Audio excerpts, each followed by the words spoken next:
Small town का होना, छोटे शहर या गांव कस्बे का होना, मुझे लगता है हमारी जीवन की सबसे बड़ी ताकत होती है। मेरी बेटी पूरे बचपन चिढ़ती रही मुझसे, जब मैं कोई भी बात में कहती थी अच्छा तुम्हारे स्कूल में ये नहीं होता, हमारे सेंट फ्रांसिस में तो ये होता था, तो बड़ा चिढ़ती थी। कहती हाँ देश का सबसे अच्छा शहर झांसी, सबसे अच्छा स्कूल सेंट फ्रांसिस कॉन्वेंट। तो बहुत सारी चीज़ों में मुझे लगता है, क्योंकि बहुत जब आप बचपन में आपने कुछ स्ट्रगल किए होते हैं ना, जो कि बहुत अच्छी बात है। जब हम एक लोअर मिडिल क्लास फैमिली से आते हैं तो मुझे हमेशा लगता है why do we look down upon children like this. मुझे अगर संघर्ष करने की आदत रही है, अगर मेरे पास झांसी में जब तक मैं रही मेरे पास कार नहीं थी, और हमेशा मैं कार वालों को देख के सोचती थी अरे कितने खुश रहते होंगे ये। बाद में समझ में आया कि खुशी का और कार होने का कोई रिश्ता नहीं है।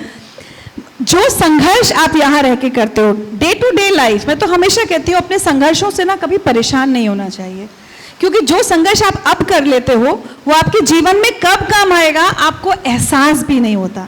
जब हम देखते हैं हमारे बच्चे अगर 15 मिनट लाइट चली जाए तो ऐसे हाहाकार मचा देते हैं, और हम 15-15 घंटे बिना लाइट के रहें।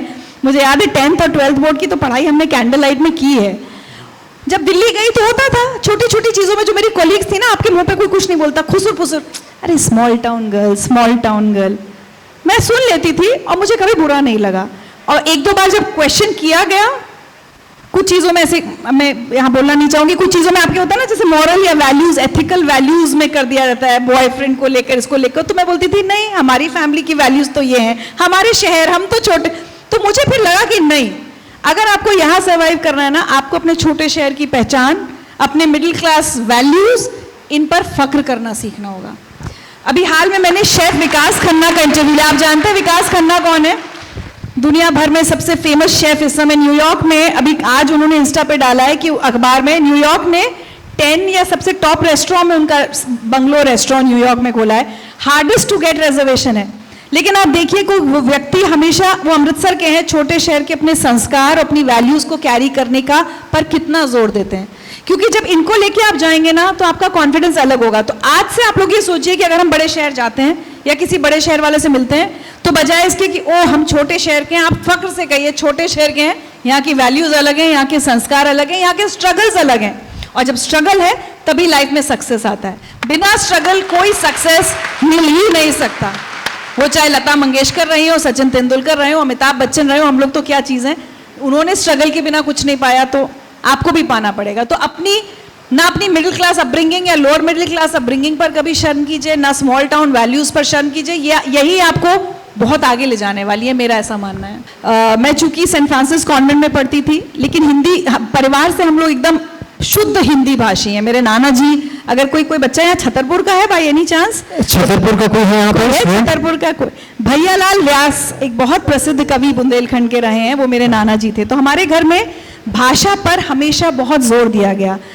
मेरी माँ उस समय जो भी हिंदी की मैगजीन्स आती थी मुझसे कहती थी जोर जोर से पढ़ो, पढ़ के हमें सुनाओ। तो ये होता था कि इंग्लिश तो आप स्कूल में सीखेंगे, हिंदी की पूरी जो नींव होती थी वो घर में डाली गई। हमेशा से एजुकेशन डिबेट्स उस सब में बहुत हमेशा आदत रही। तो मुझे कई बार लगता था कि मैं ज़िंदगी में क्या करूँगी, बस बोलना ही सबसे अच्छा आता है। कभी सोचा नहीं था कि पत्रकारिता में या एंकरिंग में जाएंगे। लेकिन अब क्या हुआ, नोएडा जब पहुंची ना, तो नोएडा में हर माता पिता अपने बच्चे से सिर्फ इंग्लिश में बात करते हैं। दिल्ली में अब पता नहीं यहाँ भी वही चलन शुरू हो गया क्या यार, पता नहीं। और मुझे इस चलन से बेहद तकलीफ है। हर बच्चा सिर्फ इंग्लिश में बात कर रहा है, और माँ इंग्लिश में। से मैं लिफ्ट में नीचे, मैं 18वें फ्लोर पर रहती हूँ, और कई बार माँ बाप गलत बोल रहे हैं। मुझे और खींच तब होती है कि गलत इंग्लिश बोल रहे हैं अपने बच्चे से, लेकिन इंग्लिश बोलनी है। और मेरा हमेशा से मानना रहा है कि अपनी मातृभाषा हिंदी पर, और आपकी जो भी मातृभाषा है, आप बंगाली हैं, मराठी हैं, गुजराती हैं, आपको वो भाषा आनी बहुत ज़रूरी है। तो क्या हुआ, जब मेरी बेटी बहुत छोटी थी, हमने अपने घर में नियम बनाया कि इंग्लिश में बात नहीं होगी, बिल्कुल हिंदी में बात की जाएगी। तो मेरी माँ को थोड़ी चिंता भी हुई, अरे इसका स्कूल में एडमिशन कैसे होगा, यहाँ नोएडा में तो हर बच्चा इंग्लिश में बात करता है। मैंने कहा आपने हमें इंग्लिश सिखाई थी क्या? नहीं ना, स्कूल में सीखी और अच्छी सीखी। आज भी बहुत अच्छी इंग्लिश बोलती हूँ, लेकिन बोलना पसंद नहीं करती। मैंने कहा ये भी स्कूल में सीखेगी जी। आप यकीन करेंगे, नोएडा दिल्ली के आप सारे बच्चे देखिए ऐसे बोलते हैं जैसे बस अमेरिका से आज ही आए हैं, पूरा एक्सेंट वैक्सेंट। और मेरी बेटी कनाडा से ग्रेजुएशन करके आई है, लेकिन वो शुद्ध हिंदी में आपसे बात करेगी। और घर में वो आज भी, मेरी बेटी और मैं इंग्लिश में बात नहीं करते हैं। अब एक जनरेशन थोड़ा 8 साल और नीचे जाइए, मेरी भतीजी 4 सेंटेंस बोलेगी, 5वें पे इंग्लिश पे उतर आएगी। फिर वो इंग्लिश बोलती रहेगी, अच्छा एक सेंटेंस इंग्लिश हो गया, 2 हो गया, मैं सुनती हूँ आराम से, तीसरे में कहती हूँ बेटा हो गया, अब हिंदी पर आ जाओ। तो भाषा को लेकर हम लोग घर में बहुत सतर्क हैं, सचेत हैं कि हमारे बच्चों को अपनी भाषा आनी चाहिए। नहीं देखिए, मैं अब आप call me old fashion, but मैं आज भी ना भाषा की प्योरिटी को रखने में विश्वास करती हूँ। इवन एंकरिंग में और आरजेइंग में भी ये हो गया है। मुझे याद है हम लोग हमेशा नमस्कार नमस्कार करते हैं ना। जब मैंने सबसे पहले दूरदर्शन में गई, दूरदर्शन में हमेशा से भाषा पर बड़ा ध्यान दिया गया। उन्होंने कहा नमस्कार नहीं बेटा, नमस्कार बोलो। तो नमस्कार मैंने फिर वहां से सीखा। हम लोग कितने आराम से फूल बोल देते हैं, फूल, तो वो फूल तो इंग्लिश वाला FOOL हो गया। गुलाब का फूल नहीं होता, फूल होता है, फ। तो ये छोटी छोटी चीजें, या अगर आपको नुक्ता लगाना है तो अगर खान बोलना है तो खान नहीं बोलना है, खान वो खदान वाला खान हो गया, खान बोलना है तो उसमें नुक्ता। ये सारी बहुत सारी चीजें मैंने मीडिया में आने के बाद सीखी। शायद जब झांसी में थी तो ये इतने बेसिक्स नहीं पता थे, लेकिन मुझे लगता है ये। और इसके मेरे आदर्श पता है कौन है? अमिताभ बच्चन जी हैं। आप अमिताभ बच्चन जी से बात कीजिए, अगर आप उनसे इंग्लिश में बात करेंगे वो आपको इंग्लिश में जवाब देंगे, और वो इंग्लिश एकदम प्योर इंग्लिश होगी, उसमें ये आपकी जेनजी भाषा नहीं होगी या इम्प्योर इंग्लिश नहीं होगी।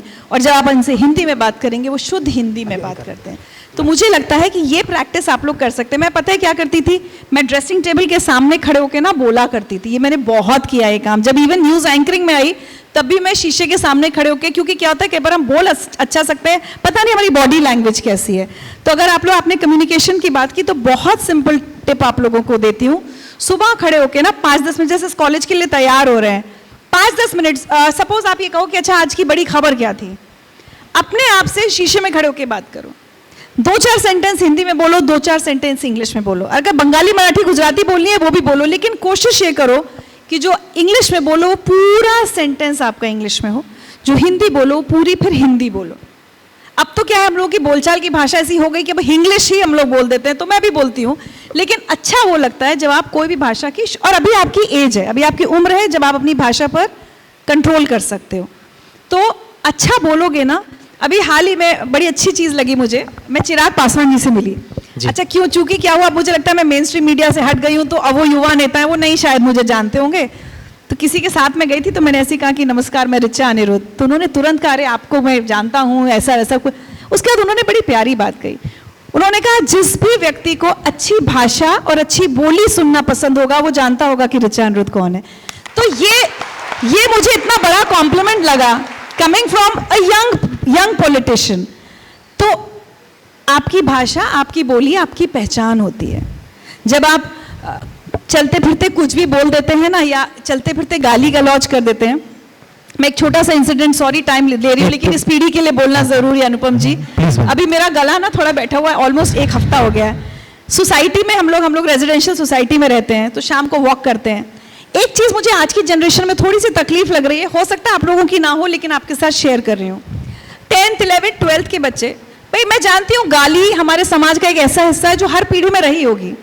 हमारी पीढ़ी में लड़कियां नहीं देती थी, अब लड़कियां भी देने लगी हैं। चलिए इसमें मैं कोई जेंडर डिस्क्रिमिनेशन में जाऊंगी, लेकिन जो लड़के भी देते होंगे हमारी पीढ़ी के, वो ये तो देखते होंगे ना कि भाई मोहल्ले की आंटी खड़ी हैं या कोई नानी दादी खड़ी हैं, इनके सामने तो नहीं देना है ना। लड़के 4 कहीं खड़े हैं अलग से तो ठीक है, बोलचाल की भाषा। आज के बच्चों में क्या हो गया, हमारी सोसाइटी, आज मैं इवनिंग वॉक कर रही हूँ, 4 लड़के लड़कियां खड़े हैं, आपस में किसी ने गाली दे दी। अच्छा मैं बहुत महीनों से ना बर्दाश्त कर रही थी, चुप थी, मेरे अंदर की झांसी की रानी थोड़ा शांत बैठी थी। 1 हफ्ते पहले ऐसा हुआ, मैं बैठी थी वॉक करके, पता नहीं किसी बात पे मेरा दिमाग खराब होगा, फिर एक बच्चे ने आपस में गाली दी। और माँ मेरे लिए कहा जाता है कि इनकी जागती है जब 6 महीने में एक बार, तो रानी लक्ष्मीबाई जागती है। फिर मैं चीखी बहुत जोर का, उसका मैं अभी तक गला, मैं बहुत जोर का चीखी, मतलब सोसाइटी के गार्ड्स वार्ड सब दौड़ के आ गए कि क्या हो गया। मैंने कहा will you just shut up. वो आज की जनरेशन के बच्चे थे ना, तो मैंने फिर सोचा इनको इंग्लिश में ही सुनाती हूँ। फिर मैंने अगले 20 मिनट मेरा मोनोलॉग चला गाली देने पर। मैंने कहा कुछ तो लिहाज शर्म करो, बड़े खड़े हैं, लेडीज घूम रही हैं, सीनियर सिटीजन्स घूम रहे हैं, ये तुम लोगों की पीढ़ी की प्रॉब्लम है, ऐसा वैसा। तो ये मैं एक्सपीरियंस आप लोगों को इसलिए शेयर करना चाहती थी कि बार बार हम भाषा और बोली की बात कर रहे हैं। आप जब कुछ बोलते हो ना, और फिर मेरे मुंह से क्या निकलेगा, देखिए मम्मी पापा ने ये सिखाया है, यही गाली कि अपनी माँ के सामने भी देते हो। बोला आंटी मुंह से निकल गई, तो मैंने कहा फिर तो माँ के सामने भी निकलती होगी ना, जब माँ की उम्र की एक लेडी बैठी और तुम्हें शर्म नहीं आई। तो जब आप लोग कुछ बोलते हो ना बेटा, बेटियां सब, थोड़ा सा 3 सेकंड सोच के बोलो, कि क्या बोल रहे हैं, और मैं जो बोलूँगा या बोलूँगी वो सिर्फ मुझे नहीं, मेरी पूरी फैमिली को रिप्रेजेंट, स्पेशली मेरे पेरेंट्स को रिप्रेजेंट करेगा, जिस यूनिवर्सिटी जहाँ से मैं पढ़ के आ रहा हूँ या आ रही हूँ, मेरे टीचर्स को रिप्रेजेंट करेगा। क्या मैं सही बोल रहा हूँ या सही बोल रही हूँ? तो ये मैं तब से सोच के आई थी कि एक हफ्ते से गला ही ठीक नहीं हो पा रहा उस चिल्लाने की वजह से। तो मैंने कहा बुंदेलखंड यूनिवर्सिटी में मैं बच्चों को ये ज़रूर कहूँगी, अपनी भाषा अच्छी रखना हम सबका अपना दायित्व है, क्योंकि जब आप अच्छा बोलते हैं, मीठा बोलते हैं, संस्कारी बोलते हैं, तो वो आपके परिवार की, आपकी जो परवरिश आपके माता पिता ने दी है, आपके संस्कारों की, आपके इंस्टीट्यूशन की जहाँ से आप पढ़े, वो सब कुछ, सबकी पहचान आपकी भाषा और बोली होती है। आप सब लोग अपनी अपनी फिजिकल हेल्थ का ध्यान रखते हो? आपको पता है क्या खाने से शरीर स्वस्थ होगा, क्या खाने से अस्वस्थ होगा, क्या खाने से हम बीमार पड़ेंगे, सब पता है? बादाम खाए जाएं, अखरोट खाए जाएं, सेब, अमरूद, अच्छे फल खाए जाएं, सब पता है ना? तो क्या आपको पता है कि the food that we consume that affects our physical health, right? But do we realize that the content that we are consuming affects our mental health? कितने बच्चों को इस चीज को लेकर अवेयरनेस है? सिर्फ हाथ उठा दो कि जो कंटेंट हम देख रहे हैं उसका सीधा असर हमारे दिमाग पर पड़ता है। जो ओटीटी पर आप गालियां, मैंने आजकल अपना मिशन बना लिया है अनुपम जी, मैं आजकल जितने ओटीटी के एक्टर्स का इंटरव्यू कर रही हूँ, राइट फ्रॉम, आपको पता है अगर आप लोग देखें यूट्यूब पर वो इंटरव्यू है, पंकज त्रिपाठी जी का मैंने इंटरव्यू किया था, सब लोग जानते हैं ना पंकज त्रिपाठी जी को। मेरा इंटरव्यू शुरू ये कह के हुआ था कि पंकज जी मैं इंसान पंकज त्रिपाठी का इंटरव्यू करूंगी, क्योंकि एक्टर पंकज त्रिपाठी का कंटेंट मैंने बहुत कम देखा है, क्योंकि उसमें गालियां होती हैं, मिर्जापुर, वसीपुर, मुझे नाम भी नहीं पता, लेकिन मैंने इनमें से कुछ नहीं देखा क्योंकि मुझे पता चला कि उसमें गालियां हैं। तो पंकज जी ने भी कहा बहुत अच्छा करती हैं आप, हमको गालियां देनी भी नहीं चाहिए। तो मैंने एक literally as a journalist I am on this mission. फिर अभी मैंने राजेश तेलंग जी का इंटरव्यू किया, उनसे मैंने ये सवाल किया कि भाई रियलिस्टिक कंटेंट बनाने के लिए क्या गाली डालना जरूरी है? मतलब आप मेरा कोई भी इंटरव्यू देख लीजिए, उसमें आपको ये सवाल मिलेगा कि क्यों ओटीटी पर इतनी गालियां चल रही हैं। तो हमेशा ध्यान रखिए। और अब मैं यहाँ नाम नहीं लेना चाहती, मैं कुछ सिंगर्स के या जो लोग बहुत गालियां देते हैं, अभी नाम पूछूंगी सारे बच्चे नाम हाथ उठा देंगे, सब उठा देंगे, मैं जानती हूं 4 बोतल वोडका सबको पता होगा। लेकिन अभी मैं पूछूं उस्ताद बिस्मिल्लाह खां क्या बजाते थे, कितने बच्चे हाथ उठाएंगे मुझे बताइए? हाथ उठाओ, देखिए कितने हाथ उठे। पंडित रविशंकर क्या बजाते थे? आप देख रहे हैं, आप हाथों की संख्या देख रहे हैं? जी जी। हरिप्रसाद चौरसिया? बहुत गिने चुने उत्तर मिल रहे हैं। अच्छा, अफरोज शाह कौन है? आप सोचिए, अफरोज शाह को एक बहुत बड़ा अवार्ड मिला हुआ है, वही अवार्ड मोदी जी को भी मिला है, लेकिन किसी को यहाँ नहीं पता अफरोज शाह कौन है। पीपल बाबा कौन है? अंशु गुप्ता कौन है? गूंज का नाम सुना है किसी ने? गूंज एक एनजीओ है बहुत बड़ा इस देश में, गूंज का नाम सुना है? वो लोग हमारे और आपके पुराने कपड़े सब सामान इकट्ठा करके गांव तक पहुंचाते हैं, उसके फाउंडर है अंशु गुप्ता, नहीं पता होगा। जी जी। ये तकलीफ है मुझे आज की पीढ़ी से। जो कहानियां आपको सुननी चाहिए, नितिन सलूजा नाम किसी को पता है? चायोस पता है? चायोस के फाउंडर हैं, नहीं पता। मैं उन स्टार्स के नाम नहीं लेना चाहती जिनके नाम इनको पता होंगे, लेकिन जरूरी नहीं कि वो इनकी लाइफ में, इनके कंटेंट पर, इनके दिमाग पर बहुत अच्छी छाप छोड़ रहे होंगे। तो मेरा एक रिक्वेस्ट है, ठीक है, मैं संदीप माहेश्वरी जी के इंटरव्यू में गई थी, वहाँ भी उनका भी सब, क्योंकि ऑडियंस उनकी यंगस्टर्स है, मैंने एक ही बात कही, आपको दिन भर बीटीएस सुनना है, कोल्ड प्ले सुनना है, जो सुनना है सुनो, मुझे तो खैर पता भी नहीं है सारे। रात में सोने से पहले एक नियम बना लो, 15 मिनट, सिर्फ 15 मिनट कह रही हूँ मैं आपसे, मैंने उस शो में भी कहा था, अगर किसी ने देखा हो। सोचो कि हम एक अपने इंडियन क्लासिकल म्यूजिक को सुनेंगे, हम पंडित जसराज को सुन के आज सोएंगे, हम रविशंकर जी का सितार सुनेंगे, बिस्मिल्लाह खां साहब की शहनाई सुनेंगे, हरिप्रसाद चौरसिया की बांसुरी सुनेंगे। 15 मिनट इतना दे सकते हो अपना फोन हटा के। आजकल वैसे भी सब डॉक्टर्स कहने लगे कि सोने से कम 1 घंटा पहले आपका फोन आपसे दूर हो जाना चाहिए। अब जब फोन दूर कर दोगे तो क्या करोगे? क्या बचा काम जिंदगी में? आजकल तो कोई काम ही नहीं बचा रील देखने के बजाय, है ना? तो फिर क्या करोगे? 15 मिनट संगीत सुन लो, अच्छा संगीत, बीटीएस नहीं, 4 बोतल वोडका नहीं। और क्या क्या होता है आजकल, वो लड़की ने शॉर्ट्स पहने, चढ़ा रखी है, मतलब इतने गंदे लिरिक्स हैं, मतलब क्या है ये? आपके दिमाग पर क्या असर डाल रहे होंगे? आधे से ज्यादा गाने लड़कियों के लिए डेरोगेटरी होते हैं, और उसी पे लड़कियां डांस कर रही होती है पार्टियों में। हम हमें एहसास भी नहीं होता कि हम जिस गाने पे डांस कर रहे हैं वो हमारे जेंडर के लिए कितना खराब है। कम से कम लड़कियां तो अवेयर हों। किसी के घर में अल्कोहलिज्म, एडिक्शन, नशा कितनी बड़ी बीमारी है। मैंने अपने घर में एक परिवार के सदस्य को एज एन अल्कोहलिक देखा है। इसलिए जब ये गाना बना 4 बोतल वोडका काम मेरा रोज का, तो मैंने सोशल मीडिया पे लिखा कि इससे ज्यादा गैर जिम्मेदाराना गाना नहीं हो सकता। मैं आप लोगों से हाथ उठाने को नहीं कहूंगी, हो सकता है आपके घर में भी कोई हो जो नशे की लत का शिकार हो, कोई अल्कोहलिक हो, कोई ड्रग एडिक्ट हो। वो पेन देखा है आप लोगों ने घरों में? देखा है?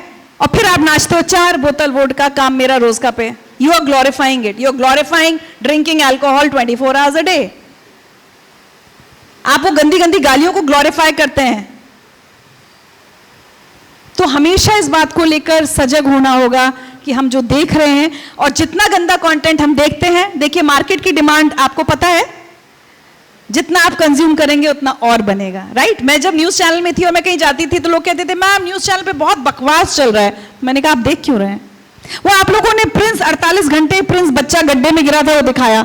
मैंने कहा क्योंकि आप लोग देख रहे थे, आप टीआरपी बढ़ा रहे थे, आप टीवी बंद कर देते, कोई नहीं दिखाता। आप जितना गंदा कंटेंट कंज्यूम करेंगे उतना गंदा कंटेंट बनेगा। कितने स्टूडेंट्स हैं जो हर साल बिग बॉस जरूर देखते हैं, नियम से रोज देखते हैं? ईमानदारी से हाथ उठाना। उठाएंगे नहीं? उठाइए हाथ उठाइए। बिग बॉस कौन कौन देखता है? मुस्कान बता रही है कि बिग बॉस देखते हैं। ओटीटी वाला बिग बॉस या कौन सा टीवी वाला बिग बॉस? अच्छा लगता है? ऐसा अपना घर इमेजिन कर सकते हो? क्यों देखते हो? Why watch something like that? मैंने आज तक मीडिया में रहते हुए मैंने बिग बॉस का एक भी एपिसोड नहीं देखा है। हमको कॉन्शियस होकर, ऐसा नहीं मैं देख नहीं सकती और ऐसा भी नहीं कि मैं उसको देख लूंगी तो मैं उन लोगों की तरह झगड़ने लगूंगी या गाली देने लगूंगी, लेकिन मुझे अपनी फिजिकल हेल्थ के साथ साथ अपनी मेंटल हेल्थ का ख्याल है। ऑलरेडी इस जीवन में बहुत तनाव है, बहुत वो सब है, बहुत स्ट्रेस है। मुझे जाके वहां 5 बेवकूफ लोग जो एक कमरे में बंद होके, घर में बंद होके झगड़ा कर रहे हैं, मुझे देखने में कोई इंटरेस्ट नहीं है। तो आप सबको बार बार अपने आप को ये अवेयर करना होगा कि जो मैं देख रहा हूं, देख रही हूं, क्या ये मेरे बेनिफिट के लिए है? और देखिए अभी आप लोगों की ग्रेजुएशन शुरू हुई है, बहुत क्रूशियल टाइम है। 4 साल 4 साल या तो ये सब रील्स देखते देखते बर्बाद कर लीजिए या मोटिवेशनल स्टोरीज देख के। एक बस प्रतीक्षा जी जो मैंने आपको बताई थी वो स्टोरी, जिंदगी विद रिचा, अगर मेरे यूट्यूब चैनल पे आप जाएंगे तो आपको हर दूसरी स्टोरी मोटिवेशन वाली दिखेगी, ठीक है? कोई गरीब बच्चा आईएएस बन गया, किसी ने आईआईटी कर लिया। सुपर 30 आनंद के बहुत स्टूडेंट्स की हमने इंटरव्यू किया हुआ है। सबसे पहले आनंद जी का इंटरव्यू मैंने किया था बहुत साल पहले। अभी लेकिन आपको सारी स्टोरीज तो नहीं बता सकती, आपको चैनल पे जाना होगा। लेटेस्ट बता देती हूँ। एक प्रतीक्षा तोंडवलकर जी हैं, उनमें से उनका नाम आप में से किसी को नहीं पता होगा, लेकिन उनका नाम आपको पता होना चाहिए। किसको पता है? किसी ने हाथ उठाया? शो देखा था क्या मेरा? प्रतीक्षा तोंडवलकर जी 17 साल की थी, उनकी शादी कर दी गई और चूंकि गांव में थी तो 17 साल तक उन्होंने 7th क्लास तक ही पढ़ाई की थी, होशियार थी। लेकिन 19 की जब तक हुई तो एक बच्चा था 6-8 महीने का, साल भर का, लेकिन हस्बैंड की डेथ हो गई। Husband state bank of India में, मैं बहुत शॉर्ट में बता देती हूँ, आप लोग शो देखना प्लीज, 1-1.5 घंटे का कॉन्वर्सेशन है। हस्बैंड चूंकि स्टेट बैंक ऑफ इंडिया में बुक बाइंडर का काम करते थे तो बैंक से इंफॉर्मेशन आई कि भाई 100-150 रुपए उनकी सेविंग रखिए, ले जाओ। उस जमाने में तो लेडी ने कहा कि भाई मैं 100-150 तो खर्च हो जाएंगे, मुझे नौकरी दे दीजिए। बहुत गरीब थी, सास ने भी घर से निकाल दिया, बच्चे को खिलाने के लिए खाना नहीं। तो चूंकि सिर्फ 7th पास थी, उस बैंक में इनकी स्वीपर की नौकरी लगी कि सुबह 2 घंटे जाओ, एम्प्लॉइज के आने से पहले 7 से 9 बजे तक तुम सब सफाई करो, डस्टिंग वस्टिंग, और निकल जाओ। तो बोली जब मैं तब झाड़ पोंछ कर रही होती थी तो मैं कुर्सी झाड़ते समय सोचती थी क्या कभी मैं उस कुर्सी पर बैठ पाऊंगी। और क्या आप लोग यकीन करेंगे, जिस लेडी ने स्टेट बैंक ऑफ इंडिया को स्वीपर की पोस्ट पे ज्वाइन किया था वो एजीएम बन के रिटायर हुई हैं इस साल। एजीएम। आपको अपनी यूनिवर्सिटी में, मुझे ना बहुत लोग, जहां मैं जाती हूँ फिर स्कूल कॉलेजेस मुझसे पूछते हैं हम किसको बुलाएं। मैं कहती हूँ प्लीज ये स्टार्स, सो कॉल्ड स्टार्स को मत बुलाइए, जो रियल लाइफ हीरोज हैं। पीपल बाबा करोड़ों पेड़ लगा रहे हैं इस देश में ताकि आपको हरा भरा एक हरी भरी धरती और अच्छा वातावरण मिले। करोड़ों पेड़ पीपल बाबा लगा चुके हैं। उनके तो खैर अब इंस्टा पे मैंने देखा बहुत फॉलोइंग और यंगस्टर्स भी फॉलो कर रहे हैं। ऐसे लोगों को यूनिवर्सिटी में बुलाइए जिनकी रियल लाइफ स्टोरी हीरो वाली हो, स्क्रीन वाली नहीं, रियल लाइफ स्टोरी। मतलब मुझे कभी भी स्टेज फ्राइट नहीं रहा। और सेंट फ्रांसिस की मेरी जूनियर्स हैं यहाँ पर बैठी हुई हैं, नहीं चली गई, आपकी 1-2 टीचर्स हमारी। तो मैं हमेशा से डिबेट्स वगैरह में बहुत आगे थी, हालांकि कभी सोचा नहीं था कि इसमें करियर बनाऊंगी। लेकिन डेस्टिनी मुझे, जैसे मैं यहाँ कंप्यूटर कोर्स कर रही थी झांसी में एप्टिक में, और साथ में BBC Bipin Bihari degree college से मैं बीएससी कर रही थी। जब मेरी ग्रेजुएशन कंप्लीट हुई, कंप्यूटर का 1 साल रह गया था, वो करने में दिल्ली गई। वहाँ एक मैंने संस्था ज्वाइन की, स्पिक मैके पहले झांसी में बहुत एक्टिव होती थी, म्यूजिक एंड आर्ट कल्चर से रिलेटेड संस्था है, पता नहीं कितनी एक्टिव है। वहाँ मैं ज्वाइन किया और वहाँ पर उनके ऊपर एक प्रोग्राम बनना था और दूरदर्शन की टीम आई थी। तो उसके जो फाउंडर है डॉक्टर किरण सेठ, उन्होंने कहा अरे रिचा भी एक साउंड बाइट दे देगी। तब तो मुझे ये भी नहीं पता था साउंड बाइट क्या होती है, मतलब कुछ, लेकिन मैं कैमरे के सामने खड़े होकर कुछ तो बोल दिया होगा। तो वो बड़े इंप्रेस हुए जो प्रोड्यूसर दूरदर्शन से आए थे, और कैमरामैन ने कहा रही तो बड़ी फोटोजेनिक है, और प्रोड्यूसर ने कहा रही तो बड़ी अच्छी हिंदी बोल रही है। देखिए मेरी हिंदी ने ही मुझे पहला काम मीडिया में दिलाया, इंग्लिश ने नहीं। तो वो रमेश शर्मा जी थे, उन्होंने कहा तुम हिंदी तो बड़ी अच्छी बोलती हो। तो मैंने कहा सर झांसी से आई हूँ, मतलब एकदम मैं झांसी का झंडा तो हमेशा लिए रहती हूँ। तो उन्होंने मुझे उस जमाने में 1996 में अंकुर करके एक प्रोग्राम आता था गार्डनिंग पर, उसकी एंकरिंग दी थी। महीने में 2 ही ड्यूटी मिलती थी क्योंकि कैजुअल होते थे ना हम लोग, और 500 रुपये मिलते थे एक शूट के। वो वहां से मेरा शुरू हुआ। उसके बाद मैं शादी होके अजमेर चली गई। सॉरी टू इंटरप्ट, पहले 500 रुपए कहाँ खर्च किए थे आपने, कुछ याद है? जो पहली बार आपको उस समय तो अपने महीने के खर्चे चलाने के लिए मतलब पापा मम्मी यहाँ से भेजते थे, बट आई डोंट थिंक हम लोग उस जमाने में वो लग्जरी नहीं थी ना कि जाओ दोस्तों को लेके पिज्जा हट चले जाओ, सब रख लिए होंगे, बैंक में चले गए होंगे। तो ऐसी कोई मेरी एक्चुअली याद नहीं है कि मैंने पहली सैलरी अपनी बड़ी उड़ाई हो। मैंने एप्टेक में भी यहाँ नौकरी की थी, उस जमाने में 2 या 3 हज़ार रुपये तनख्वाह आई थी, बट वो काफ़ी तब जिम्मेदारी वाला एहसास होता था ना। सो एनीवेज, तो फिर अजमेर शादी होके गई तो वहाँ एक अखबार है, कोई राजस्थान से है यहाँ पर, दैनिक नवज्योति करके अखबार है राजस्थान का। वहाँ पर 2 साल मैंने डेस्क पर काम किया, 1500 रुपये की तनख्वाह पर। 1500 रुपये सैलरी मिलती थी मुझे। और तब ना क्या होता था, मेरे हस्बैंड चूंकि तब भी ऑफिसर थे, इंडियन ऑयल में ऑफिसर थे, तो उनके, अच्छा एक चीज़ ये, अगर आप टेक अवे करते हो ना, दुनिया आपका बहुत सारी चीज़ों में ना मजाक उड़ाती है। लोग ना फालतू में कोई लेना दे एक ना देना दो, लेकिन मजाक। तो ठीक है, वो ऑफिसर थे, मैं 1500 रुपये की नौकरी करने जाती थी, तो उनके कॉलीग्स चिढ़ाते थे कि ये देखो अधिकारी की बीवी है और जा रही है 1500 की नौकरी करने। मैंने कभी इस बात को ना अपने दिल से नहीं लगने दिया, और मैंने जब भी जवाब दिया पलट के कहा कि देखना एक दिन ये 1500 की नौकरी मुझे कहीं बहुत ऊपर लेके जाएगी। तो हमेशा आप जो कर रहे हो, अगर वो अच्छा कर रहे हो ना, उसमें पैसा कितना है, कितना क्या है, लोगों की बातों पर ध्यान मत दो। हम बहुत ज्यादा अफेक्ट हो जाते हैं दूसरे क्या कह रहे हैं। सबसे बड़ा रोग क्या कहेंगे लोग। तो लोग कहते थे 1500 की, मेरी बहुत मजाक उड़ता था, बट बहरहाल वो करते करते फिर मैं दिल्ली आई 2001 में वापस, फिर मीडिया में स्ट्रगल शुरू किया। दूरदर्शन में वही 500 रुपये का काम मिलना शुरू हुआ। फिर लोग होता है ना, वर्ड ऑफ माउथ से, कोई किसी से कहता है अच्छा बोलती है इसको, तो एक एक छोटे छोटे शोज मिलने शुरू हुए। किसी में 750 मिल गए, किसी में 1000 रुपये मिल गए, इस टाइप से हुआ काम। फिर मैंने 1 साल पंडित रविशंकर, सितार वादक पंडित रविशंकर के यहाँ काम किया, क्योंकि पैसों की जरूरत थी, मीडिया में कुछ काम मिल नहीं रहा था। तो तब 4000 रुपये की तनख्वाह पे उनके यहाँ। लेकिन मैंने उनसे कहा था कि सर मैं, मतलब पंडित जी, मैं मीडिया में काम ढूंढ रही हूँ, तो जब वो हो जाएगा तो चली जाऊंगी। तो मैम पंडित जी क्या मतलब, क्या ऑफिस संभालना, सेक्रेटेरियल टाइप जॉब था, एडमिनिस्ट्रेटिव, उनका ऑफिस संभालना। और ठीक 1 साल बाद 2002 में मेरी जी न्यूज में एक बड़े कड़े इंटरव्यू के बाद जी न्यूज में नौकरी लगी, पहली मेरी। उसके बाद मैं गई पंडित जी के, मैं लिटरली पंडित जी के चरणों में जाके बैठ गई। मैंने कहा गुरु जी न्यूज से कॉल आया है। और वो इतने महान व्यक्तित्व थे, उन्होंने सिर्फ एक चीज पूछी, पैसे ठीक दे रहे हैं? मैंने कहा हाँ गुरुजी पैसे ठीक हैं, और जाना तो है ही इस फील्ड में। बोले जाओ, लेकिन हमेशा मेरे परिवार की सदस्य बन के रहना। और वो बात 2002 की, मैंने आज तक 22 साल हो गए, लेकिन वो मैं निभा रही हूँ। गुरुजी नहीं रहे, लेकिन उनके परिवार के हिस्से की तरह हूँ। तो मैम आज भी जाना होता है आपका? हाँ, गुरुजी तो नहीं है, अब उनकी बेटियां अनुष्का शंकर है, और सेंटर पे जब फेस्टिवल होता है तो हमेशा वहां जाती हूँ, या गुरु पूर्णिमा, गुरुजी का बर्थडे, उनकी डेथ एनिवर्सरी पे अगर मैं दिल्ली में हूँ तो मैं सेंटर जाऊंगी। तो रिश्ते निभाने की हमेशा, जैसे मैंने कहा ना, छोटे शहरों के संस्कार हैं ये, कि जिससे एक बार रिश्ता बन गया वो निभाना है। तो ये छोटी छोटी चीजें आप लोग भी आगे जीवन में काम, मतलब याद रखिएगा तो काम आएंगी। तो मुझे लगता है उनका आशीर्वाद म्यूजिशियंस या शास्त्रीय संगीत का एक बहुत बड़ा रोल रहा मेरी जिंदगी में। मैं जहाँ हूँ आज भी, अगर परेशान होती हूँ कुछ है, तो मुझे म्यूजिक सुनना अच्छा लगता है। तो ये सारी चीजें धीरे धीरे आपकी पर्सनालिटी को शेप करती हैं। जब एक बार 2002 में जी न्यूज में नौकरी लग गई, फिर वो स्ट्रगल तो कहूंगी, फिर वो दूसरा स्ट्रगल शुरू हो जाता है। 20-20 घंटे आपसे नौकरी करवाई जाती है, 12-15 घंटे। तो मतलब एक बार ऐसा हुआ कि मैं अपनी 8-9 घंटे की ड्यूटी करके निकल रही थी ऑफिस से जी न्यूज में, तो मेरे बॉस ने देख लिया, बोले कहाँ जा रही हो? मैं कहा सर घर जा रही हूँ। बोले शाम को 5 बजे कौन घर जाता है? तो मेरे मुंह से निकल गया, सर 8 घंटे हो गए, दिहाड़ी मजदूर हो, घंटे गिन के काम करती हो। वो अंदर ले गया, उसने 5 घंटे मुझसे और काम करवाया। तो हम लोग फिर उस स्कूल ऑफ जर्नलिज्म से पढ़ के निकले हैं, जहाँ आपका आने का टाइम होता है, ऑफिस जाने का टाइम बॉस बताएगा। जी। तो ठीक है, सीख लिया वो मेहनत करके। लेकिन आपको सच्ची बात बताऊं अनुपम जी, जी। जो मैंने अभी थोड़ी देर पहले कहा ना, मैं ये मानती हूँ कि पंडित रविशंकर से मैंने ह्यूमिलिटी सीखी। आप में से किसी ने मेरा कपिल शर्मा वाला एपिसोड देखा था बाय एनी चांस? उसमें से एक छोटी सी रील बहुत वायरल हुई है जहाँ मैंने पंडित रविशंकर का एक इंसिडेंट बताया। कपिल जी की रिसर्च टीम ने शायद उन्हें बताया होगा कि हम लोग एक प्रोग्राम में गए और स्टेज पे कोई व्यक्ति गा रहा था।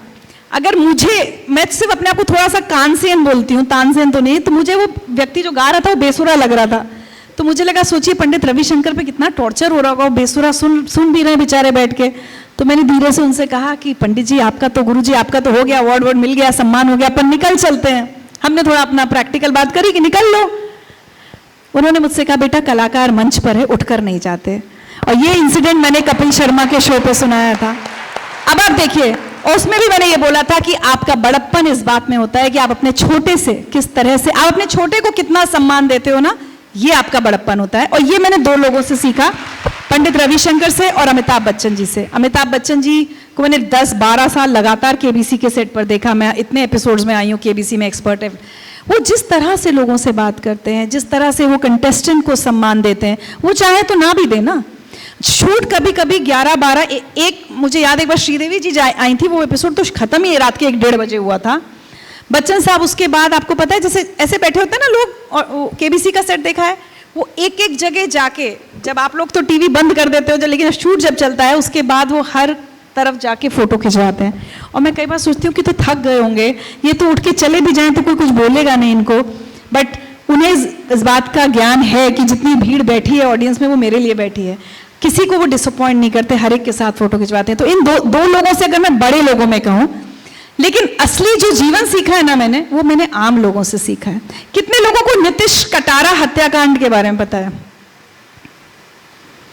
बेटा थोड़ा अखबार पढ़ा करो, थोड़ा गूगल पे खबरें। बहुत साल पहले एक नीतीश कटारा हत्याकांड हुआ था, उनको मार डाला गया था एक पॉलिटिकल फैमिली ने। तो उनकी मदर का मैंने इंटरव्यू किया था, क्योंकि नीतीश की हत्या के बाद कुछ टाइम बाद उनके फादर की भी डेथ हो गई थी।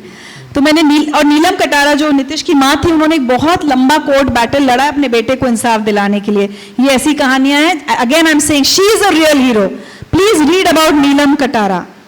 तो मैंने उनसे पूछा कि मैम वाई मी कहती होंगी ना, हम लोग सब कहते हैं ना मेरे साथ ऐसा क्यों रहा है, मेरे ग्रेड खराब क्यों है, मेरे घर में ऐसी तकलीफ क्यों है, मैं वाई मी होता है। उन्होंने इतनी खूबसूरत बात कही, बोली ऋचा मेरी जिंदगी के 50 साल जब बहुत खूबसूरत थे, जब मेरे 2 अच्छे बेटे, इतना लविंग हस्बैंड, सब कुछ बढ़िया था, तब तो मैंने भगवान से कभी नहीं कहा कि मैं क्यों, इतनी खुशियां मुझे ही क्यों दे रहे हो। तो बोली जब दुख आए तो मैं किस अधिकार से कहूं वाई मी। और ये मेरे लिए लाइफ लेसन बन गया अनुपम जी। वो 2000 आई थिंक मैंने उनका इंटरव्यू 2007 या 8 में किया होगा। इन 16-17 सालों में मेरे मुंह से किसी भी तकलीफ पे वाई मी नहीं निकला, क्योंकि मैं कहती हूं कि अगर सुख दिया है तो दुख भी देगा, सक्सेस दिया है तो फेलियर भी देगा। कभी बहुत पैसे कमाती हूँ, कभी बिल्कुल नहीं कमाती, वो भी आएगा। तो मैंने हर जीवन को संभाव में जीना कैसे सीखा, नीलम कटारा जी से। एक बस और बताती हूँ, उसके बाद मेरा तो हर इंटरव्यू आप कोई भी देख लो उसमें लाइफ लेसन है। एक लेडी बाउंसर आई थी चंडीगढ़ से। अब लेडी बाउंसर का क्या काम है, उनकी ड्यूटी कहाँ होती है, डेस्क में, पब्स में, ठीक है। अगर कोई लड़की ज्यादा ड्रिंक कर ली है तो उसको गाड़ी में बिठा के वो सेफली घर चली जाए, उसके साथ छेड़खानी ना हो। तो आजकल लड़कियों की सेफ्टी के लिए, प्रोटेक्शन के लिए लेडी बाउंसर्स होती हैं क्लब्स में। अब उसकी ड्यूटी क्या है, रात में 8 बजे तो घर से निकलेगी, रात भर बाहर रहेगी, सुबह 6 बजे आएगी। अब आप मुझे कहने की जरूरत नहीं, आप लोग जानते हैं हमारे समाज में उस लेडी के लिए किस तरह की बातें हो सकती हैं। हम लोग जो थोड़ी अपर मिडिल क्लास फैमिलीज होते हैं, उनकी तो नाइट शिफ्ट चलती है, जर्नलिस्ट की होती है अच्छा नाइट शिफ्ट, उसकी कौन समझेगा, वो जिस नीचे से तबके से आई थी बेचारी। तो मैंने उससे पूछा, मैंने कहा तुम्हारा तो बहुत चरित्र हनन, बहुत कैरेक्टर असैसिनेशन होता होगा। बोली हाँ होता है, हर दिन होता है। लोग मेरे लिए बहुत गंदा बोलते हैं कि देखो रात में क्या करने जा रही है। तो मैंने कहा बुरा नहीं लगता। उसने एक बात कही Anupam ji, which has stayed with me till now. She said madam लोग तो बोलेंगे कोई मेरे घर में राशन रखने नहीं आएगा। कितनी खूबसूरत बात है। और आप लोग यकीन करेंगे, आज भी मैं जब अपनी लाइफ का कोई डिसीजन ले रही होती हूँ ना, जो मैंने भी थोड़ी देर पहले कहा कि सबसे बड़ा रोल, हम लोग किसी भी फैसले पे कितना ये सोचते हैं ना कि ये मेरे बारे में क्या सोचेंगे, वो क्या कहेंगे, वो मामी क्या कहेगी, वो बुआ जी क्या कहेंगी। कभी अपने आप से पूछा, इनमें से जितने लोगों की हम चिंता कर रहे हैं उनमें से कितने लोग मेरे घर में राशन रखने आएंगे? कितने लोग अगर मैं कल प्रॉब्लम में होंगी तो मेरे साथ खड़े होंगे, मेरी मदद करने खड़े होंगे? इसलिए जीवन में अपने लिए खड़े रहो, अपनी रीढ़ की हड्डी सीधी रखो, अपना सही रास्ते पर चलो, फिर आपको बिल्कुल ये परवाह करने की जरूरत नहीं होगी कि कौन मेरे बारे में क्या सोच रहा है। क्योंकि मेरा ऐसा मानना है, मेरे लिए हो सकता है वो म्यूजिक हो, आप में से किसी के लिए, कितने बच्चे यहाँ पे पेंटिंग बनाते हैं? अच्छा बताओ, स्कूल में बनाते थे या पेंटिंग का शौक है? किसी को डांस का शौक है? कोई गिटार या कोई इंस्ट्रूमेंट बजाता है? किसी को किताब पढ़ने का शौक है? कौन सी किताब? Harry Potter? नहीं, क्या साहित्य कुछ? अच्छा, और क्या रह गया? लिखने का शौक है किसी को? ठीक है, तो आज मैं एक ही बात कहूंगी। मेरा तो खैर म्यूजिक का एक तो क्या था, घर में पापा हमारे बहुत गाते भी थे, और जितने डॉक्टर्स के यहाँ झांसी में फंक्शन होते हैं पापा गाते जरूर थे, तो वो बचपन से किशोर कुमार, यशुदास, मतलब हर तरह का मैंने म्यूजिक सुना था। फिर जब पिकनिक से जुड़ी तब मुझे शास्त्रीय संगीत और शास्त्रीय संगीत की ताकत का आभास हुआ कि कितना पावरफुल म्यूजिक। आज हम सिर्फ किस्से सुनते हैं कि राग दीप तानसेन ने गाया तो दीपक जल गया, आप सोचिए, और क्या हालत हो जाती थी कि राग में कितना पावर था। मेरी बेटी को मैंने शास्त्रीय गायन सिखाया और मेरी भतीजी को मैंने कथक सिखाया। उन दोनों को जो मैंने एक बात कही वो मैं आपको भी बोलती हूँ। आपको कुछ भी गाने का शौक हो सकता है, आप एज आई सेड कोल्ड, आप रॉक सुनिए, जैज सुनिए। आपने अगर शास्त्रीय संगीत सीखा है ना, तो आप दुनिया का कोई भी संगीत गा सकते हैं। बाएं हाथ का खेल होगा आपके लिए। मेरी बेटी इंग्लिश भी गाती है, बहुत अच्छा गाती है, क्योंकि उसका बेस सारे गामा पादा निसा का है। लेकिन आप पहले रॉक और ये सब गा लेंगे ना, आप कभी राग यमन गा पाएंगे? कभी नहीं। हमारी शास्त्रीय कलाओं में, विधाओं में जो ताकत है ना, मैंने अपनी भतीजी से कहा, वो कथक सीख रही है ना, मैंने उससे कहा तुम ये करने के बाद तुम बैले भी कर लोगी। माधुरी दीक्षित को हम अच्छी डांसर क्यों कहते हैं? She is a trained classical dancer. जो एक्ट्रेसेस को भी आप कहते हैं ना अच्छी डांसर है, वो अच्छी डांसर इसलिए क्योंकि उसने पहले शास्त्रीय नृत्य सीखा है, भारतीय शास्त्रीय नृत्य, जो हम नहीं देखते।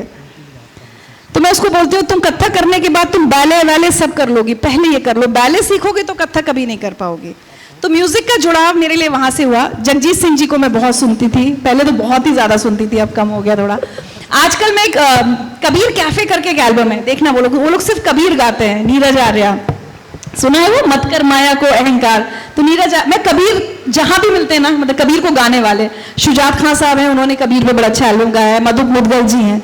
तो मैं हमेशा म्यूजिक मेरे लिए एक मेरी बेटी हंसती, मेरा मजाक उड़ाती, कहती है खुश होती है तो इन्हें सुनना होता है, ये दुखी होती है तो इन्हें सुनना होता है, ये स्ट्रेस में, मतलब मेरे लिए music is the stress buster. लेकिन आपके लिए वो कुछ भी हो सकता है। तो अब आप लोग क्या है ना, प्रोफेशनल डिग्रीज में आ गए हो। अब पेंटिंग करते थे, छूट जाएगी, मैं जानती हूँ, गाना छूट जाएगा, लेखन छूट जाएगा। मेरा छूट गया था, मैंने अब सब कुछ वापस पकड़ा है। कोविड में मैंने पेंटिंग शुरू की वापस, क्योंकि मैं बचपन में झांसी में पेंटिंग करती थी।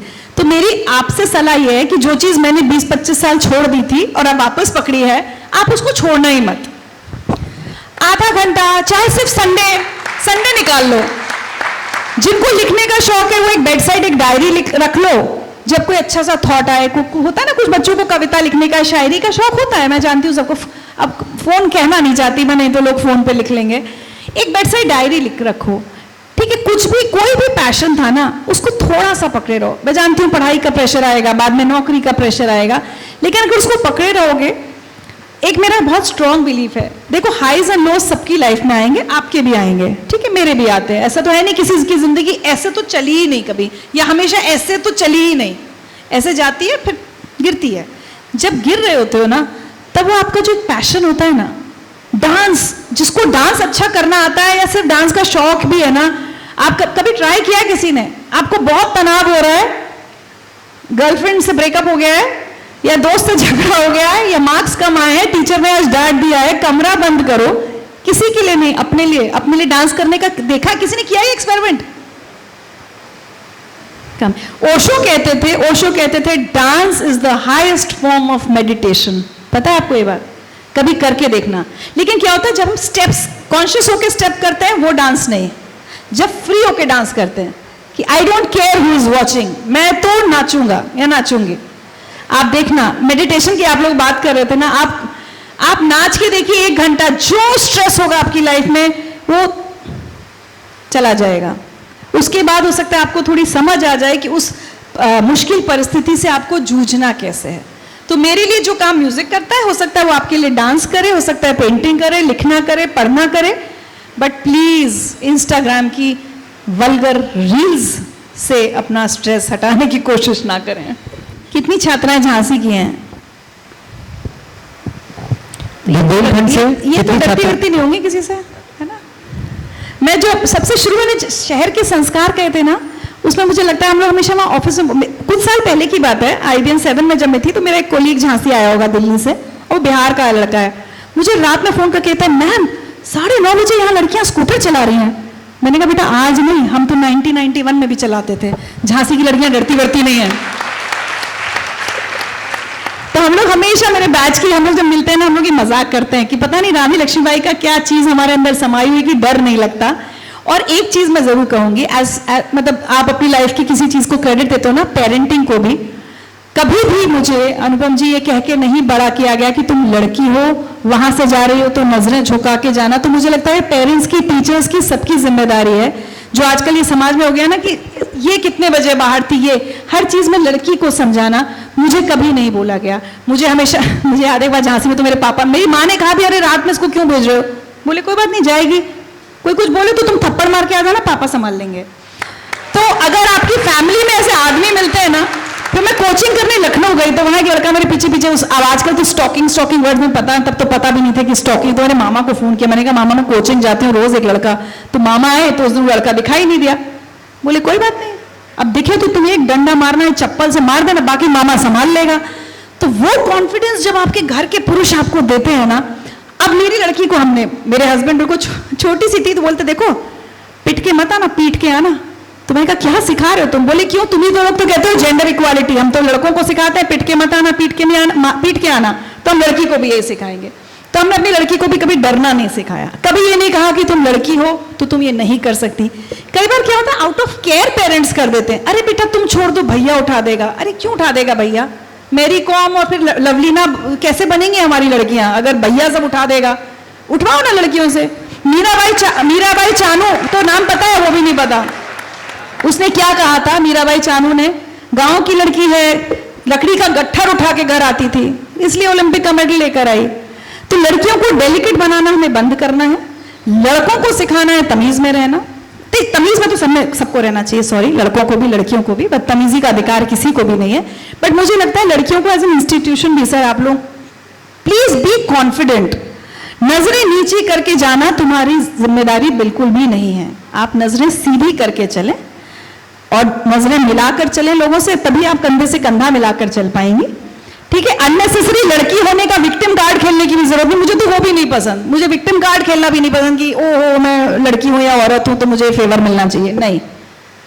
फाइट योर ओन बैटल्स, रोना धोना नहीं है, जहां लगे इस बात सही है गलत है, सही के लिए खड़े होना सीखो। और अगर झांसी की हो, बुंदेलखंड की हो, तो लक्ष्मीबाई की नाक हमेशा ऊंची रखनी है, याद रखना है।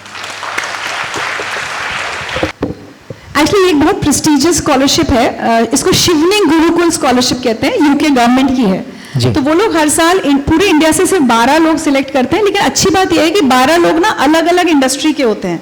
तो जैसे उस ग्रुप में 12 लोगों में एक जर्नलिस्ट होगा, एक पॉलिटिशियन होगा, एक एंटरप्रेन्योर होगा, कोई एनजीओ चलाता होगा, और सारे मिड लेवल प्रोफेशनल होंगे, क्योंकि यूके की गवर्नमेंट को ऐसा लगता है कि मिड लेवल प्रोफेशनल से वो अपना रिलेशन अच्छा रखना चाहते हैं, उस तरह से। तो फुल पेड स्कॉलरशिप होती है। कंपटीशन बहुत टफ होता है, क्योंकि मुझे ये पता है कि इनिशियल जो फॉर्म भरते हैं वो हजारों में आते हैं। लेकिन चूंकि मुझसे पहले एक दो जर्नलिस्ट गए हुए थे, सुना था कि अच्छा लोग जाते हैं, और ये हो सकता है, मुझसे पहले आई थिंक ऋतुल जोशी या कुछ किसी का मुझे पता चला था, न्यूज एंकर्स जा चुके थे। हमने कहा चलो हम भी अपनी किस्मत आजमा कर देखते हैं, फॉर्म भरा। और अच्छी बात ये थी कि मेरा रिकमेंडेशन 2012 में लिखने वाले एक व्यक्ति राजदीप सरदेसाई थे। उसमें 3rd लेवल पे आके आपसे, आपके 2 सीनियर से रिकमेंडेशन ली जाती है। और मेरे दोनों सीनियर्स, एक आशुतोष, जानते हैं आप लोग आशुतोष, जो फिर बाद में आम आदमी पार्टी में वो हमारे संपादक हुआ करते थे, और आशुतोष के ऊपर हमारे editor in chief Rajdeep Sardesai हुआ करते थे। इन दोनों ने मेरी रिकमेंडेशन लिखी थी that she deserves to go as a candidate. Oprah Winfrey का नाम सुना है? ओपरा विनफ्री भी नहीं पता? किसको पता है ओपरा विनफ्री? ठीक है, she is like the richest anchor in the world. ठीक है, तो अमेरिका में सबसे लंबा शो चला है ओपरा विनफ्री, लेकिन वो ना बहुत इस तरह के सेंसिटिव टॉपिक्स पे बात किया करती थी, कि जैसे डिवोर्स या डोमेस्टिक वायलेंस, इस तरह की, और सेलिब्रिटी इंटरव्यूज भी करती थी। तो हमारे चैनल में हमेशा बात होती थी कि एक ओपरा जैसा शो इंडिया में होना चाहिए, ओपरा जैसा शो। तो पहले ये शो एक फिल्म स्टार के पास जा रहा था, मैं नाम नहीं लूंगी, वो फिल्म उनके नाम से जाने वाला था वो शो, लेकिन डेस्टिनी जो मैंने कही ना अनुपम जी, वो फिल्म स्टार से बात नहीं बनी, तो फिर ये हुआ चैनल ने कहा कि अच्छा छोड़ो अब तो शो क्या होगा। फिर मेरे बॉस ने कहा कि मैं ऋचा से करा लेता हूँ। और मुझे लगता है कभी कभी ना लोगों की आपसे उम्मीदें ना हो वो बहुत अच्छा होता है। नहीं, जो 98-99% वाले बच्चों को समझ सकते होंगे कि वो पेरेंट्स शुरू से उम्मीद लगाते हैं हमारा बच्चा टॉप करेगा, और कहा कुछ बच्चों से होता है तो पास ही हो जाए तो बहुत है। तो मैं वैसी वाली थी कि चैनल ने कहा अच्छा ऋचा करेगी, कहाँ फिल्म स्टार कर रही थी, सुपरस्टार। तो सबने ना शो को राइट ऑफ कर दिया कि अब तो क्या ही चलेगा, मार्केटिंग ने भी ध्यान नहीं दिया कि उसकी कोई प्रमोशन किया जाए। मैं चुपचाप अपना शो बना रही थी, कोई ध्यान नहीं दे रहा, सिर्फ मेरे बॉस मुझे डांट डांट के मुझसे शो बनवा रहे थे। मेरी 6-7 लोगों की टीम थी, हमने शो बनाया, 1 साल शो चल गया, हमारे चैनल ने ही उस पर ध्यान नहीं दिया, और पहले ही साल वो शो सारे न्यूज चैनल्स में बेस्ट न्यूज टॉक शो का अवार्ड जीत के आता है। जब वो अवार्ड हम लेकर आए तब सब जागे कि अच्छा ये तो कुछ अच्छा हो रहा था हमारे चैनल में, हमें पता ही नहीं था। तो ऐसे जिंदगी लाइफ की शुरुआत हुई थी। बट एज आई सेड कि जितना आपकी दुनिया को आपसे उम्मीदें कम रहे ना उतना आपके लिए अच्छा होता है, क्योंकि फिर आप बिल्कुल चुपचाप अपना काम करते रह सकते हैं, और फिर एक दिन आप प्रूव कर सकते हैं कि देखो मैं शायद उस स्टार से बेटर कर पाई। बहुत जगह फेल हुई हूँ, और मुझे लगता है कि अब समाज में ना फेलियर्स की बात ज्यादा होनी चाहिए। सबसे पहले तो मैं पीएमटी में सिलेक्ट नहीं हुई, और उस समय बहुत रोती थी। तब डिप्रेशन वर्ड तो हमारे टाइम पे हमारी जनरेशन के लिए एग्जिस्ट नहीं करता था, लेकिन उदास रहती थी तो शायद डिप्रेशन ही हुआ होगा। और वो 3 इडियट्स का डायलॉग है ना कि आपको अपने फेल होने का दुख नहीं होता, दोस्त टॉप कर जाए तो ज्यादा दुख होता है। तो मेरी 2-3 बहुत अच्छी सहेलियां सब पीएमटी में सिलेक्ट हो गई थी। तो मैं जब भी वो सहेलियां मिलती तो मैं कहती हूँ मुझे अपने ना सिलेक्ट होने से ज्यादा इनके सिलेक्ट होने का दुख हो रहा था कि ये क्यों सिलेक्ट हो गई। आज सब वो डॉक्टर्स हैं, इसलिए अब मैं नाम नहीं ले सकती। इनफैक्ट 2 उनमें से झांसी मेडिकल कॉलेज में पढ़ी। तो वो एक टाइम था और ऐसा लगने लगा था मुझसे ज़्यादा यूजलेस तो कोई है ही नहीं, मतलब मैं कितनी बेकार हूँ ये। और ये फेज देखिए युवाओं में ये सबकी ज़िंदगी में आता है। और एक अगर आप मुझे परमिशन दें तो मैं एक इशू को थोड़ा सा एड्रेस करना चाहूँगी, क्योंकि हर दिन अखबार में खबरें आती हैं, बहुत सारे यंगस्टर्स हमारे बीच में से सुसाइड कर लेते हैं, और नोट क्या लिख के जाते हैं, सॉरी मम्मी मैं ये नहीं कर पाया। कोटा से कितनी खबरें आती हैं जो इंजीनियरिंग की कोचिंग करने बच्चे जाते हैं, मेडिकल की कोचिंग करने जाते हैं। ऐसे मैंने बहुत एपिसोड्स किए, मैंने ऐसे पेरेंट्स के इंटरव्यू किए बच्चों जिनके बच्चे ने सुसाइड कर लिया। अगर आप लोग गूगल पे जाके सर्च करेंगे आपको मेरे वो शोज़ मिलेंगे। और मैं सोचती थी कि काश वो बच्चा आज देख पाता उसके माता पिता की क्या हालत हुई है, तो कभी अपनी जान नहीं देता, सिर्फ इसलिए कि उसे लगा कि एक फेलियर हो गया। और आज आपको पता है मैं शायद हर दिन भी शुक्रिया करूं तो कम होगा कि हे भगवान थैंक गॉड मैं पीएमटी में सिलेक्ट नहीं हुई। हो जाती तो जैसे वो 3 इडियट्स का डायलॉग है कि बहुत ही बुरी डॉक्टर बनती मैं, बहुत ही बुरी। तो वो कहता है ना, फरहान कुरैशी कहता है मैं बहुत ही खराब इंजीनियर बनूंगा अगर बन गया।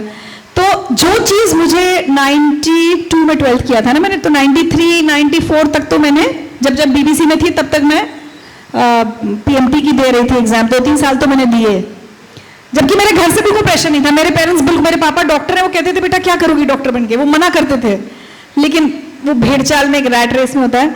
और आज मैं कितना शुक्रिया अदा करती हूँ। इसलिए आज आपकी लाइफ में कोई फेलियर आए तो कभी मत सोचो कि this is the end of life, अब तो सब खत्म है।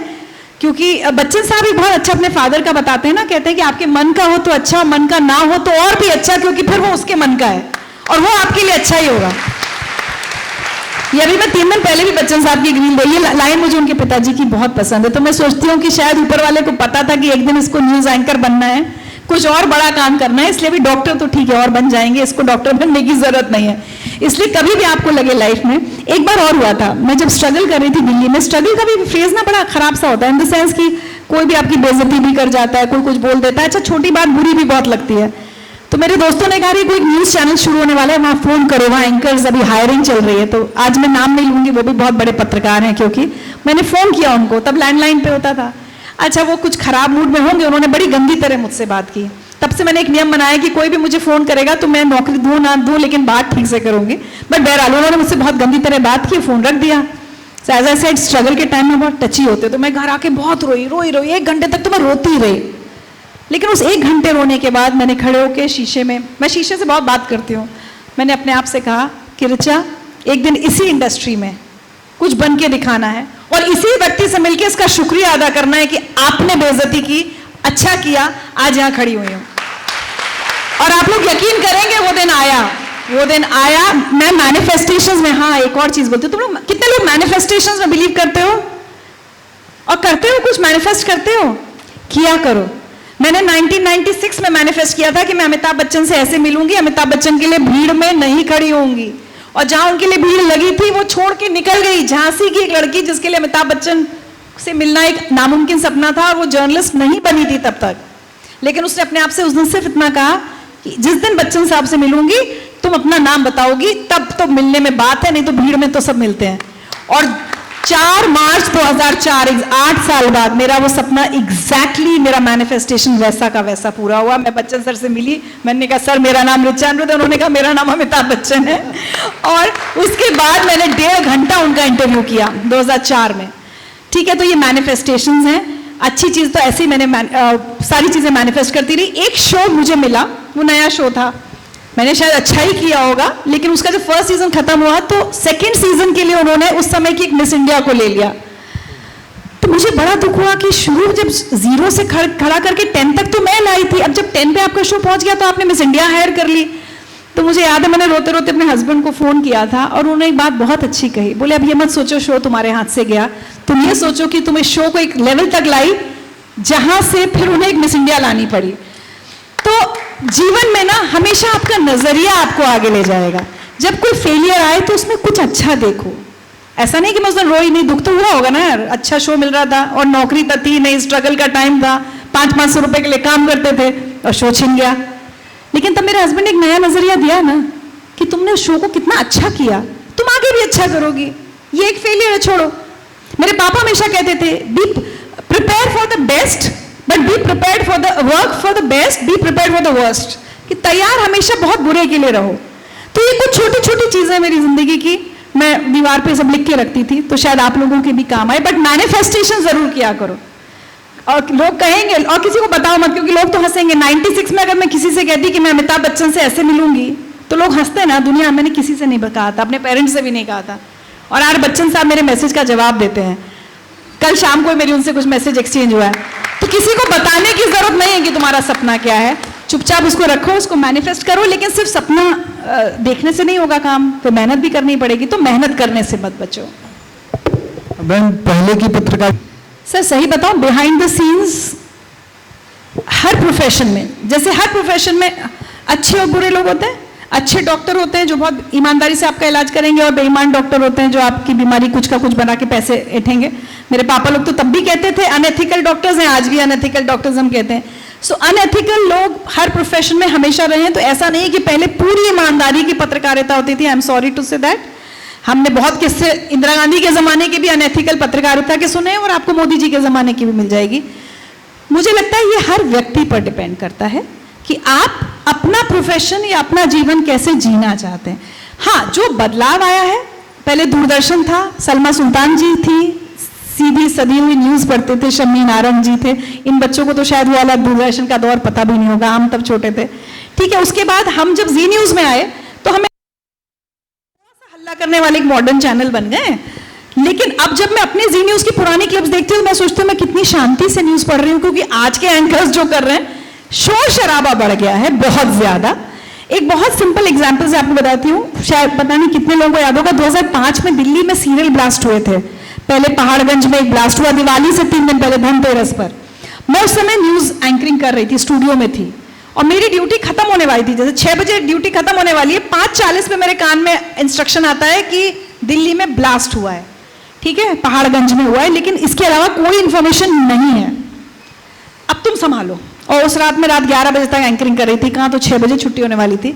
लेकिन तब हमारा जर्नलिज्म क्या होता था कि मैं सबसे कह रही थी आप घबराएं नहीं, अभी कंफर्म नहीं हुआ है क्या हुआ है, क्योंकि तब क्या था, हो सकता है भाई किसी पटाखे के स्टॉल पे आग लगी हो, वी डोंट नो। तो हम क्यों कहें आतंकी हमला या बम विस्फोट या ये इसका हाथ और आतंक।